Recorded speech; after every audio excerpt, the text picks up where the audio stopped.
عطا فرمائے۔ مسلمان کی یہ پہچان ہے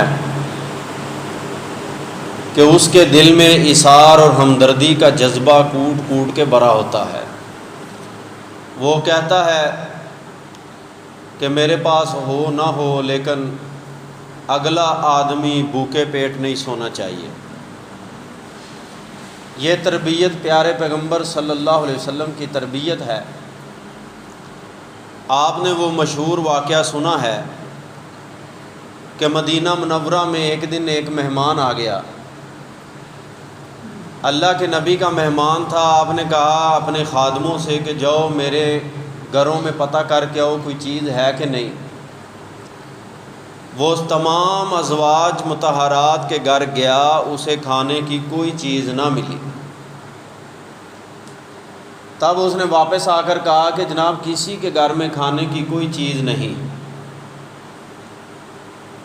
تو آپ نے صحابہ کرام کے اندر اعلان کیا کہ بھائی یہ میرا مہمان تھا، کون ہے جو نبی کے مہمان کو اپنا مہمان بنائے؟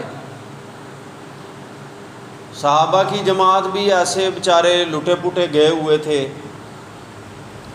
ایک آدمی کے گھر میں صرف ایک آدمی کا کھانا تھا۔ اس نے ایسے ہاتھ اٹھا دیا اور کہا کہ یا رسول اللہ آپ پریشان نہ ہوں، آپ کا مہمان میرا مہمان۔ وہ لے کر اپنے گھر میں مہمان کو چلا گیا، اسے الگ جگہ پہ بٹھایا اور اندر بیوی کے پاس گیا۔ وہ کہنے لگی کہ آپ کو معلوم تھا کہ گھر میں صرف ایک ہی بندے کا کھانا ہے، آپ ایک بندے کو اور لے آئے ہیں، دو ہم ہیں اور ہمارے بچے بھی ہیں، ہم تو پہلے ہی فاقوں کی نوبت پہنچی ہوئی ہے، آپ ایک بندہ اور اٹھا کے لے آئے۔ اس نے کہا کہ اللہ کے نبی کا مہمان ہے سو ہمارا بھی مہمان ہے، اب کیا کریں؟ کھانا ایک بندے کا ہے، اتنے بندے کیسے کھائیں؟ اگر آپ کھائیں گے تو وہ بھوکا رہ جائے گا، وہ کھائے گا تو آپ بھوکے رہ جائیں گے۔ انہوں نے کہا کہ اس کا بڑا پیارا حل ہے کہ چراغ جل رہا ہوگا، آپ جب کھانا دینے کے بہانے آئیں گی تو کھانا رکھ کے آپ چراغ ٹھیک کرنے لگ جائیں اور ٹھیک کرتے کرتے اپنے ہاتھ سے اس چراغ کو بجھا دیں۔ جب چراغ بجھ جائے گا، اندھیرا ہو جائے گا، مہمان کو کیا پتا کہ کون کھانا کھا رہا ہے کون نہیں کھا رہا۔ مہمان کھانا کھاتا رہے گا، میں ویسے ہی روٹی کے اوپر ہاتھ رکھ کے ایسے ایسے کرتا رہوں گا اور منہ ہلاتا رہوں گا، اسے پتہ چل جائے کہ مہمان بھی کھانا کھا رہا ہے اور میزبان بھی کھانا کھا رہا ہے۔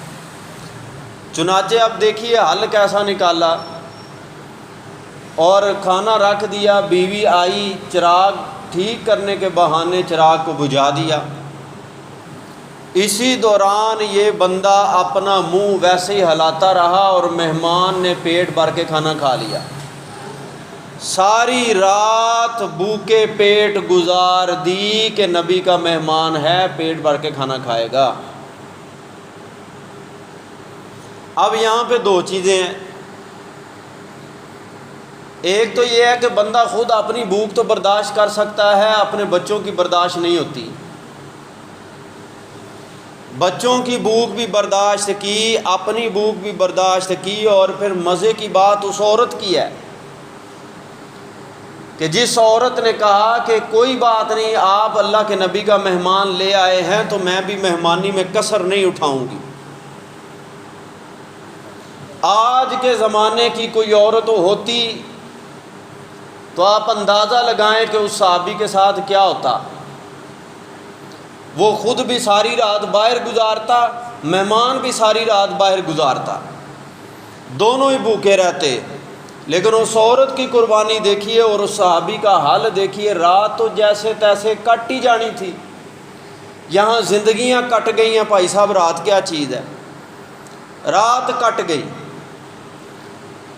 صبح نبی صلی اللہ علیہ وسلم کے دربار میں حاضری ہوئی، توجہ کیجئے گا۔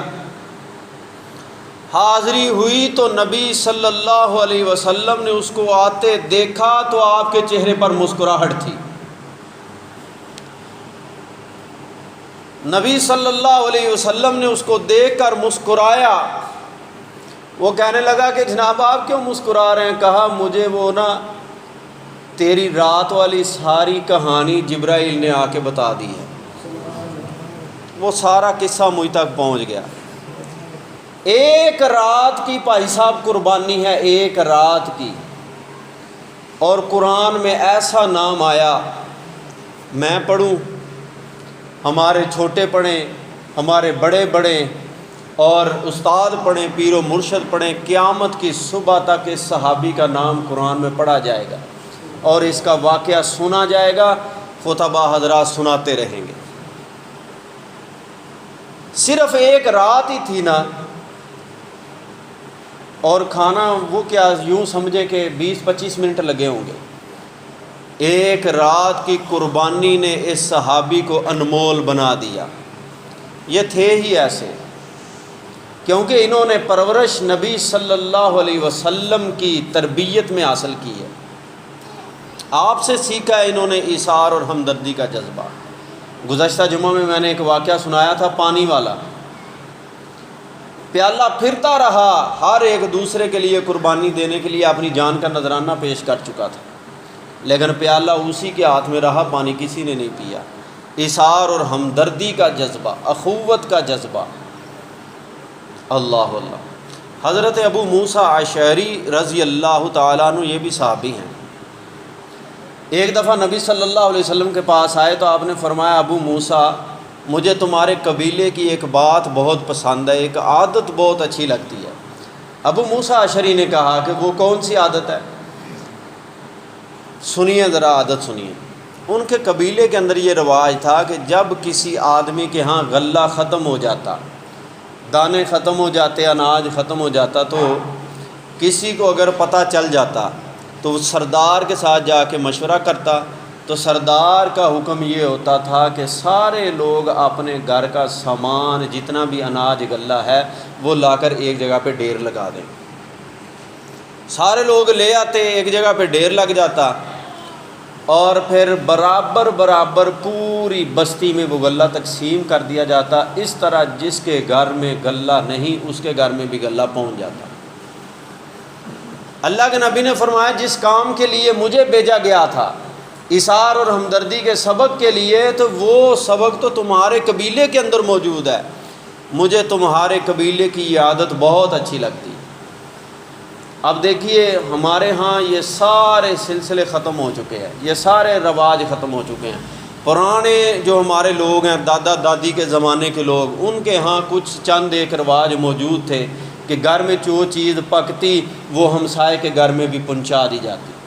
اگر کہیں گوشت پکانا ہے تو شوربہ رکھ لینا، جٹھانی کے گھر دینا ہے، دیورانی کے گھر دینا ہے، نند کے گھر دینا ہے، فلاں کے گھر دینا ہے، فلاں کے گھر دینا ہے، اس طرح ہوتا۔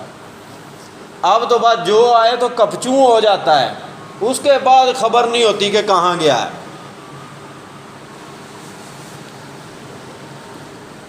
سنیے ذرا، جو بندہ حقدار ہو اس کے باوجود وہ اپنا حق معاف کر دے کہ کہیں میرے خاندان میں، میری برادری میں، میرے بھائیوں میں لڑائی جھگڑا نہ پڑ جائے، اللہ کے پیارے پیغمبر صلی اللہ علیہ وسلم فرماتے ہیں جنت کے وسط میں اس کا محل بنا دیا جاتا ہے۔ اسی آنے پہلا ساڈا حق ایتھے رکھ، باقی سارے کام بعد۔ جو بندہ اپنا حق معاف کر کے کسی دوسرے کے لیے قربانی دے دیتا ہے کہ میری وجہ سے لڑائی نہ ہو، اس کے لیے اللہ کے پیارے پیغمبر صلی اللہ علیہ وسلم کی اتنی بشارت ہے۔ حضرت جنید بغدادی، اولیاء اللہ کے بھی قصے سنیں، کوئی یہ نہ کہے کہ یہ اولیاء اللہ کو مانتے نہیں، ہم بھائی صاحب ان کی پوجا نہیں کرتے، ان کی تعلیمات پر عمل ضرور کرتے ہیں۔ حضرت جنید بغدادی بہت بڑے اللہ کے ولی ہیں۔ ان کے پڑوس میں ایک یہودی عورت رہتی تھی،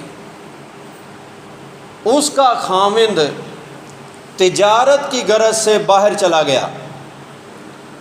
یہودی عورت کا ایک چھوٹا بچہ بھی تھا۔ خاوند کو کئی دن گزر گئے، جو پیچھے راشن دے کر گیا تھا وہ بھی ختم ہونے لگا،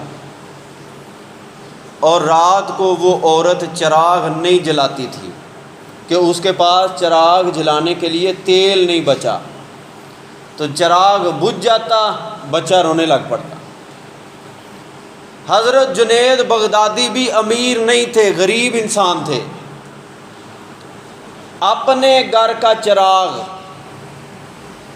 رات کو جلا کر اس یہودی عورت کا دروازہ کھٹکھٹا کے اسے کہتے بی بی آپ سائیڈ پہ ہو جائیں، اور چراغ رکھ کے واپس آ جاتے۔ وہ بچہ جتنی دیر اس کا دل کرتا چراغ کی روشنی میں کھیلتا رہتا، اس کے بعد اس کی ماں چراغ گل کر دیتی۔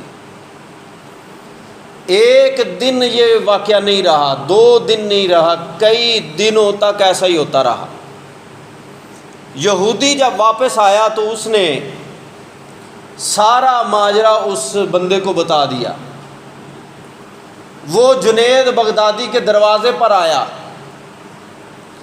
اور آ کر کہنے لگا جناب میں آپ کا شکریہ ادا کرتا ہوں، آپ نے میرے پیچھے میرے بچے کا خیال رکھا، آپ نے اپنے گھر میں اندھیرا برداشت کر لیا پر میرے گھر میں چراغ بجھنے نہیں دیا، میں آپ کا شکریہ ادا کرتا ہوں۔ جنید بغدادی کا جواب سنیے، انہوں نے کہا شکریہ کس بات کا ادا کرتے ہو، یہ تو ہماری ذمہ داری ہے، ہمارا فرض ہے، ہمارے نبی نے ہمیں یہ بتایا کہ تمہارا ہمسایہ کبھی بھی تکلیف میں نہیں ہونا چاہیے، تمہارا ہمسایہ تمہارے گھر میں کھانے پینے کی معمولی سی چیز بھی ہو تو اپنے ہمسایہ کو پہنچاؤ، جس کا ہمسایہ اس کے خوف کی وجہ سے یا کسی کنجوسی کی وجہ سے وہ بھوکا سو گیا، ساری رات تڑپتا رہا، اس بندے کی مغفرت نہیں ہوگی، یہ ہمارے نبی نے فرمایا۔ اس نے کہا اچھا وہ نبی جس کے بارے میں ہم سنتے تھے جس کا نام احمد ہے، سب کہہ دو صلی اللہ علیہ وسلم، جس کا نام محمد ہے صلی اللہ علیہ وسلم، کہا ہاں جی ہم اسی نبی کے ماننے والے ہیں۔ کہا کہ میں نے نبی کا نام تو سنا تھا پر تعلیمات کبھی نہیں سنی، آج ان کے ماننے والے نے مجھے ان کی تعلیم سے روشناس کرا دیا۔ اے جنید بغدادی میں یہودی تھا لیکن اب یہودی نہیں رہوں گا، ہاتھ آگے کرو کلمہ پڑھا کے مجھے مسلمان کرو۔ میرے بھائی اگر ایسے ہم لوگ ہوں گے تو پھر انشاءاللہ اسلام کو تلوار کی ضرورت نہیں، ہمارے کردار کی ضرورت ہے۔ اگر ہم نے اپنا کردار اپنا اخلاق اچھا کر لیا تو انشاءاللہ آج بھی اسلام کے اندر پھیلنے کی طاقت موجود ہے اور اسلام پھیل کر رہے گا۔ ایک اور بات سناؤں گا، ایمان تازہ ہو جائے گا۔ خطیب بغدادی رحمہ اللہ تعالی بہت مشہور خطیب ہے، بہت مشہور، انہوں نے اپنی کتاب میں نقل کیا امام واقدی کا واقعہ۔ امام واقدی عید کا موقع ہے، توجہ ہے دھیان سے سنیے گا، انشاءاللہ ایمان تازہ ہوگا، جذبہ ایثار اور ہمدردی کا دل کے اندر پیدا ہوگا ضرور انشاءاللہ۔ مجھے پتہ ہے کہ اولیاء کرام کے واقعات، سچے لوگوں کے واقعات، نیک لوگوں کے واقعات بندہ دل لگا کے سنے تو اس کی زندگی میں ضرور اثر کریں گے، اور یہ کبھی نہ کبھی زندگی میں آپ لوگوں کے کام آئے گی، اور دعا کریں کہ اللہ ہمارے اندر بھی ایسا احساس والا جذبہ عطا فرمائے۔ آج ماں باپ پاس پڑے ہوں، جوان اولاد نہیں پوچھتی، احساس ختم ہو چکا ہے، بہن ہو بھائی ہو آپس میں احساسات ختم ہو چکے ہیں، وہ کسی کا جو درد ہوتا ہے دکھ ہوتا ہے وہ فیل کرنا ہمیں بھول چکا ہے، ہم وہ محسوس نہیں کرتے۔ توجہ کریں، امام واقدی عید کا موقع ہے تو گھر میں آئے، بیوی نے کہا کہ جناب اب تو بچوں کے پہننے کے لیے کوئی چیز نہیں، حتیٰ کہ عید کے دن کھانے کی بھی کوئی چیز نہیں، آپ اپنے کسی دوست سے جائیں اور ادھار لے آئیں، قرضہ لے آئیں تاکہ عید کے 1-2 دن گزریں، اس کے بعد پھر انشاءاللہ اللہ ہمیں توفیق دے گا قرضہ لٹا لیں گے۔ امام واقدی اپنے ایک دوست تاجر کے گھر چلے گئے۔ اس تاجر نے جب کہا کہ میرا تو دوست آیا ہے، حافظ آیا ہے، قاری آیا ہے، وقت کا امام آیا، وقت کا محدث آیا ہے، اس نے او دیکھا نہ تو دیکھا، جٹ سے اندر گیا، ایک تھیلی جو ہے اشرفیوں کی بری ہوئی، اس پر مور لگی ہوئی، وہ لا کے امام واقدی کے ہاتھ میں دے دی۔ امام واقدی خوشی سے، او بھائی اتنے میں نے کیا کرنا ہے؟ اس نے کہا نہیں، سارے ہی رکھ لے، سارے ہی رکھ لے، جب تیرا دل کرے گا واپس دے دینا، نہ ہو سکا تو کوئی بات نہیں، کھلے دل استعمال کر۔ انہوں نے وہ پکڑی، گھر آ گئے۔ گھر آ کے ابھی رکھی ہی تھی کہ دروازے پر دستک ہوئی۔ کون ہے جی؟ تو بیوی کو بتایا کہ میرا دوست ہاشمی ہے، ہاشمی خاندان سے تعلق ہے، ہاشمی خاندان نبی صلی اللہ علیہ وسلم کا خاندان ہے، سید ہے، وہ آیا ہے، اس کے پاس بھی کوئی چیز نہیں۔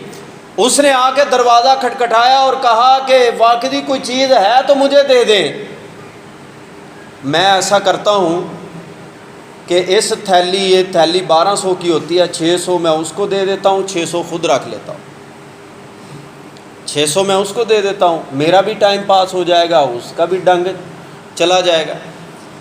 بیوی کہنے لگی کہ تو عام بندے کے گھر میں گیا تھا، ابھی اس جملے پر غور کریں گے آپ، تو عام بندے کے گھر گیا، اس نے آؤ دیکھا نہ تاؤ دیکھا، ساری کی ساری تھیلی مہر لگی تیرے ہاتھ پہ لا کے رکھ دی۔ وہ چاہتا تو 600 وہ بھی رکھ سکتا تھا اور 600 تمہیں بھی دے سکتا تھا، اپنا بھی گزارا اس کا چل جاتا، تیرا بھی چل جاتا۔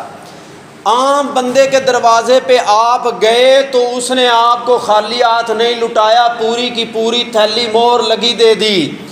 اور نبی کے خاندان کا تیرے دروازے پہ آ جائے، ہاشمی خاندان کا چشم و چراغ ہمارے دروازے پہ آئے اور آپ کہیں کہ 600 رکھ لوں اور 600 اس کو دے دوں، نہیں۔ جب عام بندے نے آپ کو دینے کے لیے تگ و دو نہیں کی، پوری کی پوری اشرفیوں کی تھیلی دے دی، ہمارے دروازے پہ ہاشمی آئے تو 600 نہیں، پوری کی پوری تھیلی دے کے آئے اس کو۔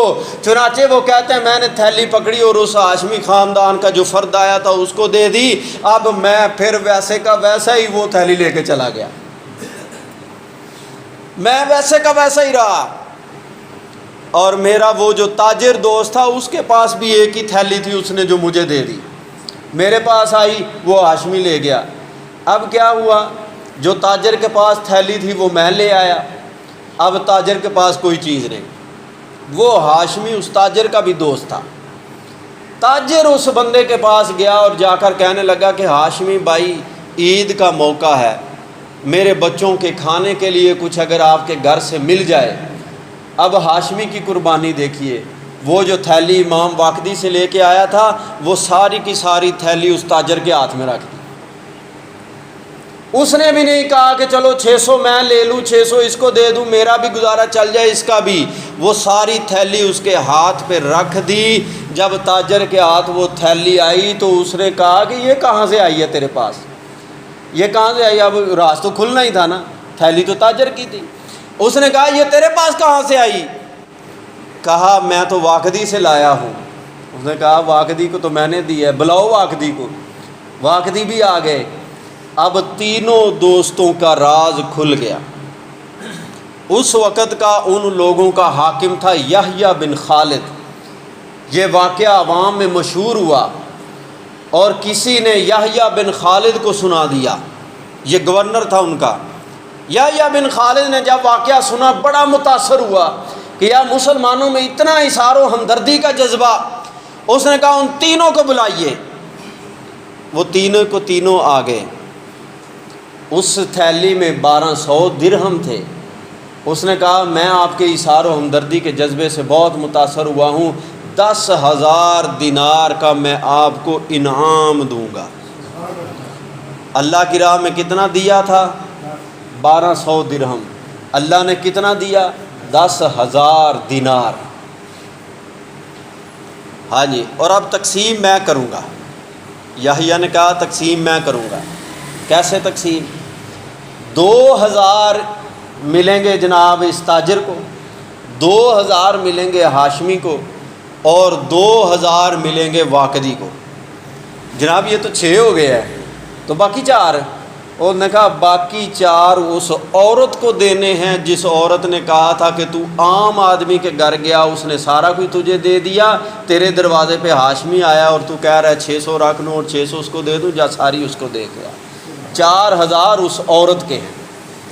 تو میرے بھائی اندازہ لگائیے، مردوں کے درمیان تو جذبہ ہے ہی ہے اظہار و ہمدردی کا، لیکن عورتوں کے درمیان ماشاءاللہ کیسا جذبہ ہے، کیسی سخی عورتیں گھروں میں لوگوں کے پلتی تھیں، اور ان کے بیٹے ہی آگے جا کے سخاوت کے بادشاہ کہلایا کرتے تھے۔ جتنی کنجوسی کریں گے اتنی زیادہ رزق سے برکت ختم ہوگی۔ بندہ یہ نہ سمجھے کہ میں کنجوسی کر لوں گا تو میں امیر ہو جاؤں گا، اس کے رزق سے برکت اٹھا لی جاتی ہے۔ نبی صلی اللہ علیہ وسلم کے فرمان کے مطابق سخاوت جو ہے یہ جنت کی ٹہنیوں میں سے ایک ٹہنی ہے۔ جو بندہ اس کو اختیار کرتا ہے انشاءاللہ یہ ٹہنی اسے جنت میں پہنچا دیتی ہے، اور کنجوسی جہنم کی ٹہنیوں میں سے ایک ٹہنی ہے۔ اس لیے میرے بھائی اپنے اندر ایثار و ہمدردی کا جذبہ پیدا کریں۔ ان لوگوں کے درمیان دیکھیں کیسا ایثار و ہمدردی کا جذبہ تھا۔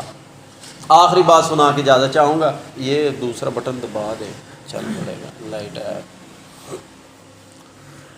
ابراہیم نخی، ابراہیم نخی، توجہ ہے، ابراہیم نخی نام ہے، اور یہ اتنا بڑا نام ہے، میں اس نام کے بارے میں صرف ایک بات کرنا چاہوں گا۔ فقہ حنفی کے بارے میں یہ بات لکھی ہے کہ دنیا میں اگر آج فقہ حنفی کا وجود ہے، اس کو بند کر دے، دنیا میں آج اگر فقہ حنفی کا وجود ہے تو اس کی وجہ ابراہیم نخعی کا وجود ہے۔ اگر ابراہیم نخعی نہ ہوتے تو دنیا میں فقہ حنفی نہ ہوتی۔ یہ فقہ حنفی کا دنیا میں پہنچ جانا، پھیل جانا، اتنے فالوور ہونا، یہ ابراہیم نخعی کی زندگی کا نچوڑ اور ان کا کمال ہے۔ یہ حضرت علقمہ کے شاگرد ہیں۔ امام اعمش نے ان کے بارے میں لکھا کہ ابراہیم نخعی فقہ کے گھر میں پیدا ہوا، حدیث ہم سے حاصل کی، اور ہم سے حاصل کر کے حدیث بھی پڑھی، فقہ بھی پڑھی، نتیجہ یہ نکلا کہ فقہ کا بھی امام بن گیا اور حدیث کا بھی امام بن گیا۔ اتنا بڑا آدمی اور اتنا بڑا نام تھا۔ حجاج بن یوسف کا زمانہ ہے، توجہ ہے، حجاج بن یوسف کا زمانہ ہے۔ اس نے کہا کہ ابراہیم نخعی کے بہت فتوے ہیں میرے خلاف، وقت کے بادشاہ کے خلاف بغاوت کی ہے، لہٰذا اس کو پکڑ کے لائیں۔ فوج کو حکم دے دیا کہ جاؤ بھائی ابراہیم نخعی کو گرفتار کریں۔ ڈھونڈتے ڈھونڈتے اس کے ہرکارے ایک جگہ پہ پہنچ گئے، باہر چھپر لگا ہوا تھا۔ ان کو جب پتہ چلا تو یہ تو علاقہ چھوڑ کے چلے گئے۔ لوگوں نے کہا کہ آپ اس علاقے میں مت رہیں، آپ دور دراز چلے جائیں، یہ تو چھوڑ کے چلے جائے۔ ان کا ہم نام ایک آدمی ابراہیم اور بھی تھا، وہ ابراہیم تیمی تھا، یہ ابراہیم نخعی تھے، نام دونوں کا ابراہیم ہی شروع میں آتا تھا۔ توجہ ہے، توجہ، نام دونوں کا کیا تھا؟ ابراہیم، لیکن آگے فرق تھا۔ تو پولیس والے جب آئے اس کے ہرکارے، انہوں نے آ کے پوچھا جی ابراہیم؟ انہوں نے کہا جی میں ابراہیم ہوں، حالانکہ وہ ابراہیم تیمی تھا، اور جس کے خلاف وارنٹ جاری ہوئے تھے اس کا نام ابراہیم نخعی تھا۔ یہ تو علاقہ چھوڑ کے چلے گئے، ابراہیم تیمی نے گرفتاری دے دی۔ انہوں نے بھی پوچھا کون؟ انہوں نے کہا ابراہیم۔ نہ انہوں نے زیادہ بتایا کہ میں تیمی ہوں، جس کو آپ گرفتار کرنے آئے میں وہ نہیں ہوں۔ اس کے سامنے لے کے اس نے جیل کا حکم دیا۔ اب جیل کاٹ رہے ہیں۔ جیل کیا ہوتی تھی؟ ایک بہت اونچی دیوار ہوتی تھی، کھلا میدان اس کے اندر، اور اسی طرح قیدیوں کو چھوڑ دیا جاتا، سردی ہو یا گرمی اس کے اندر ہی انہوں نے رہنا ہے۔ کوئی سہولت، کوئی دیگر چیزیں نہیں تھیں، آج کل جتنی سہولتیں ہیں اتنی کوئی چیز نہیں تھی، بس ایسے کھلا چھوڑ دیا جاتا۔ ابراہیم تیمی اس حجاج بن یوسف کے قید خانے میں زندگی گزارنے لگے، اور زندگی میں کبھی یہ نہیں کہا کہ جس کو آپ گرفتار کرنے آئے تھے وہ میں نہیں ہوں۔ حجاج کے سامنے پیش ہوئے تب بھی یہ نہیں کہا کہ جس کو آپ گرفتار کرنا چاہتے ہیں وہ میں ہوں۔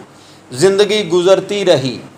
والدہ ملنے آئی، والدہ جب ملنے آئی، ملاقات ہوئی، والدہ سے کہا کہ آپ ان میں سے پہچان لیں آپ کا کون سا بیٹا ہے۔ حالت اتنی خراب ہو چکی تھی کہ والدہ نے بھی اپنے بیٹے کو نہیں پہچانا۔ پھر ابراہیم نے آواز دی کہ اماں جی میں ادھر ہوں۔ تب والدہ سے ملاقات ہوئی، والدہ بہت روئی کہ تو نے کون سا جرم کیا ہے۔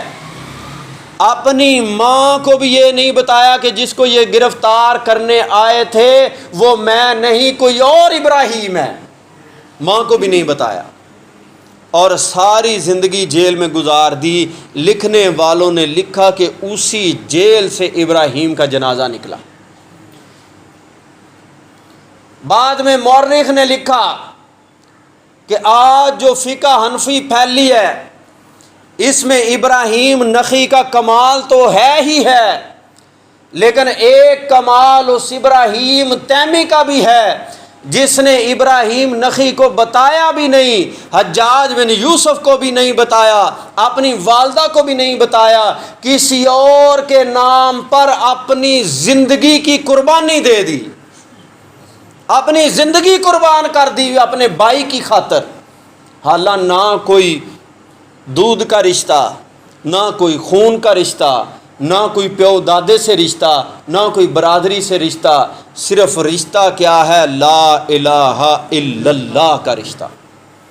اس رشتے کو نبھایا، اپنی جان کی قربانی پیش کر دی۔ تو مورخ نے لکھا کہ جہاں ابراہیم نخعی کا کمال ہے کہ فقہ حنفی پوری دنیا تک اس کا پیغام پہنچا اور اس کے مسائل پہنچے، تو وہاں ایک ابراہیم تیمی کا بھی کمال ہے کہ اگر یہ اپنی زندگی کا نذرانہ پیش نہ کرتا، ابراہیم نخعی گرفتار ہو جاتا تو کبھی وہ کتابیں لکھ نہیں سکتا تھا، کبھی وہ علم سکھا نہیں سکتا تھا، کبھی وہ علم دوسروں تک پہنچا نہیں سکتا تھا۔ اپنے بھائی کی خاطر اس نے اپنی جان کی قربانی دی اور ساری زندگی اس کا راز ظاہر نہیں ہونے دیا۔ ایسے لوگوں کے بارے میں اللہ نے قرآن مجید میں فرمایا وَيُؤْثِرُونَ عَلَىٰ أَنفُسِهِمْ وَلَوْ كَانَ بِهِمْ خَصَاصَةٌ، یہ وہ لوگ ہیں جو دنیا میں اپنے آپ کو نہیں بلکہ دوسروں کو اپنے اوپر ترجیح دیتے ہیں، اپنی ضرورتیں پیچھے چھوڑ کے دوسروں کے کام آتے ہیں وہی لوگ جہاں میں اچھے آتے ہیں جو کام دوسروں کے ہیں، وہی لوگ جہاں میں اچھے آتے ہیں، یاد کر لیجئے، آتے ہیں جو کام دوسروں کے۔ یہ دوسروں کے کام آنا، نماز کا حساب بھائی صاحب میں پڑھتا ہوں میں نے دینا ہے، زکوٰۃ میں دیتا ہوں حساب میں نے دینا ہے جی، اسی طرح عبادت میں کرتا ہوں اس کا حساب میں نے دینا ہے۔ لیکن اگر مخلوق کو ستایا، اللہ کی مخلوق کو رلایا، اس کی مخلوق پر رحم نہ کیا، اس کا حساب دینا پڑے گا۔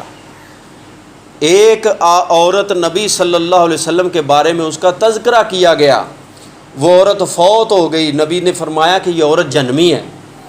لوگوں نے کہا کہ وہ کیوں؟ بڑی عبادت گزار تھی، تہجد گزار تھی، سارا کام کرتی تھی، لیکن اس کے باوجود وہ عورت جنمی کیوں ہے؟ یہ سوال کھڑا ہو گیا۔ آقا علیہ السلام نے فرمایا کہ اس لیے اس نے اللہ کی مخلوق میں سے ایک مخلوق بلی اپنے گھر میں پالی ہوئی تھی، وہ اس بلی کو وقت پر کھانا نہیں دیتی تھی، پانی نہیں دیتی تھی، اس کا خیال نہیں رکھتی تھی، اور وہ بلی اس عورت کے پاس بھوکی مر گئی ہے، جس کی وجہ سے وہ عورت اس کی پاداش میں جہنم میں جلے گی۔ میرے بھائی، اسلام میں تو پرندوں کا بھی بڑا خیال ہے، جانوروں کا بڑا خیال ہے، کجا انسان تو اشرف المخلوقات ہے۔ جب بھی کوئی کام پڑ جائے کسی انسان کو یہ نہیں دیکھنا کہ اس کا تعلق کس برادری سے ہے، اس کا تعلق کون سے خاندان سے ہے، کون سے مسلک سے ہے، انسان سمجھ کے اس کے ساتھ ہمدردی کریں، بس انسان ہے نا، بس ٹھیک ہے۔ اسلام نے تو جانور کے بارے میں اتنا کچھ کہا ہے، تو انسان کے بارے میں تو اس کا ہے ہی بڑا اعلیٰ مقام۔ آپ کو یاد ہوگی ایک بات، توجہ ہے، آخر میں جناب جب جنمیوں کا فیصلہ ہو جائے گا، ایک آدمی آئے گا اللہ کے پاس، کوئی عمل نہیں ہوگا اس کا، کوئی عمل، کوئی فیصلہ ہو جائے گا، جاؤ بھائی اس کو جہنم میں لے جاؤ، فرشتے آنے سے پہلے ہی وہ جہنم کی طرف دوڑ لگا دے گا۔ یار فرشتیاں نوں تے آ لین دے، یہ پھڑ کے لے جان گے، تو آپ ہی جہنم وال دوڑ لا دیتی ہو، وہ جہنم کی طرف دوڑتا جائے گا، دوڑتا، پیچھے بھی نہیں دیکھے گا۔ اللہ فرشتوں سے کہے پکڑو اس کو، پکڑو پکڑو، لاؤ اس کو، فرشتے پکڑ کے لائیں گے۔ ہاں بھائی تیرے ساتھ کیا مسئلہ ہے؟ آرڈر دیا بھی نہیں، ابھی تو اتنا کہا پکڑ کے لے جاؤ تو شوٹاں مار دیتی ہیں ایک کی تائی۔ تو وہ کہے گا یا اللہ میں نے ساری زندگی تیری ایک بھی نہیں مانی، تیری ایک بھی نہیں مانی، تو آج میں نے کہا کہ چل تیری ایک مان لوں۔ اللہ کہیں گے چل اس کو جنت میں لے جاؤ، چل ایک تے من نہیں سنا، یہ نال ہی لے جاؤ۔ ایک آدمی اور آئے گا جس کے پاس صرف ایک ہی نیکی کم ہوگی، جنت میں جانا ہے ایک نیکی کم ہے، جاؤ بھائی کوئی تمہیں نیکی دے دے، کوئی اینی باڈی لے آؤ، رشتہ دار ہو یا نہ ہو لے آؤ۔ باپ کے پاس جائے گا انکار، ماں کے پاس جائے گا انکار، بہن کے پاس انکار، سب کے پاس یاروں دوستوں سارے انکار۔ ایک نیکی آسے بیچارہ ترسدا دنیا کا کونا کونا پھر چھڑے گا کہ ایک یار مل جائے میری جہنم کو جان چھوڑ جائے۔ اخیر ایک آدمی ملے گا، جو بات میں کرنا چاہتا ہوں اس کی طرف آپ کی توجہ چاہیے مجھے۔ ایک آدمی ملے گا اس کو، اس کے پاس گناہوں کے دفتر صرف ایک ہی نیکی ہوگی۔ جب اس کی ملاقات ہوگی اس سے تو وہ کہے گا تجھے کیا چاہیے؟ وہ کیوں مارا مارا پھرنا ہے؟ وہ کہے گا یار ایک نیکی چاہیے۔ کہے گا اللہ پھڑ۔ وہ بندہ حیران ہوگا کہ ساری دنیا گھوم آیا ہوں کسی نے نیکی نہیں دی، تو آ گیا اللہ پھڑ، تو نے مجھے نیکی دے دی، ایک منٹ بھی نہیں سوچا، تجھے ضرورت نہیں۔ آکھے گا ادھر نظر مار ذرا، سارے دے ٹھیر گناہاں دے لگے نے، ایک لے کے تو میں کی پاٹ چک لینا ہے، اے کہ تو پھڑ، تیرا کام بن جے میرا بنے نہ بنے، میرا اللہ وارث۔ وہ لے کے گھومدا گھماندا جناب میزان تے پڑ جائے گا، تولو جی میریاں پوریاں نکل آئیاں نے۔ وہ تیرے کو تو ایک گھٹ سی کتوں آئی ہے؟ جی فلانے بندے نے دیتی۔ اللہ آخنے چل اس بندے نو ڈھونڈ کے لیا، جائے گا دوبارہ تلاش کر کے اس بندے کو لائے گا، ہاں بھائی تو نے کیوں دی ہے؟ انہوں نے کہا یا اللہ میں ایک لے کے بھی کی کرنی سی، پھر بھی تو میں جہنم چ جانا سی، تو یہ دیتی چل یہ کم بن جائے گا، یہ ٹر جے میری خیر میں جہنم چ گزارا کر لاں گا۔ اللہ کہیں گے میں اتنا بڑا اپنی مخلوق میں مجھ سے زیادہ رحم کرنے والا تو کہاں سے آ گیا؟ مخلوق کو پیدا میں نے کیا ہے، رحم سب سے زیادہ میں کرنے والا ہوں، تو میری صفتوں میں کب سے شریک ہونے لگا؟ چلا پھر کیا یاد کرے گا؟ تو نے میری مخلوق پر رحم کیا، اس رحم کی برکت کی وجہ سے میں تجھے بھی جہنم سے آزادی کا پروانہ دیتا ہوں اور جنت کا ٹکٹ عطا کرتا ہوں۔ صرف ایک بھائی صاحب، ایک ایثار ہمدردی۔ کہتے ہیں اگر آپ کسی کو فائدہ نہیں دے سکتے نقصان مت دے، کسی کے چہرے پر خوشی نہیں بکھیر سکتے کسی کے ہونٹوں سے مسکراہٹ مت چھینے، اگر آپ کسی کو دو بول بول کے خوش نہیں کر سکتے تو نفرت کے بول بول کر اس کے دل کو غمگین مت کریں۔ اس لیے تو کہا کہ جب آپ کسی مریض کی عیادت کے لیے جاتے ہیں، آپ کو پتہ ہے اس نے مر جانا ہے، بچنا نہیں، بیماری شدید ہے، مرنے والا ہے، سانسیں آخری چل رہی ہیں، تب بھی آپ نے کہنا ہے سر پہ ہاتھ رکھے، ہاتھ میں پکڑیں، پیر پہ ہاتھ رکھے اور رکھ کر کہیں کہ بھائی گھبرا نہ، اللہ تجھے شفا دے گا۔ تجھے پتہ ہے کہ اس نے مر جانا ہے، لیکن تو نے کیوں کہنا ہے؟ تو نے اس لیے کہنا ہے کہ تو اس کی زندگی نہ بڑھا سکتا ہے نہ کم کر سکتا ہے، لیکن تیرے اس بول کی وجہ سے جو اسے تسلی ملے گی، یہ تسلی تیری اللہ کو پسند آ جائے گی۔ کسی مسلمان بھائی کو آپ مسکرا کر دیکھیں، مسکرا کے چہرے پہ مسکراہٹ ہو، اس کو دیکھیں، آپ کا دل ٹھنڈا ہو گیا، خوشی ہوگی آپ کو، چاہے وہ آپ کا واقف ہے یا نہیں۔ السلام علیکم آپ نے خوشی سے کہہ دیا اس کو، اللہ کے نبی نے فرمایا یہ بھی صدقہ ہے۔ اے صدقہ دیو گے نا، ہوں دوجے صدقے تے دینے اوکھے نے ہے تو مفت یا ہونٹاں تے مسکراہٹ تے بندہ رکھ سکتا ہے۔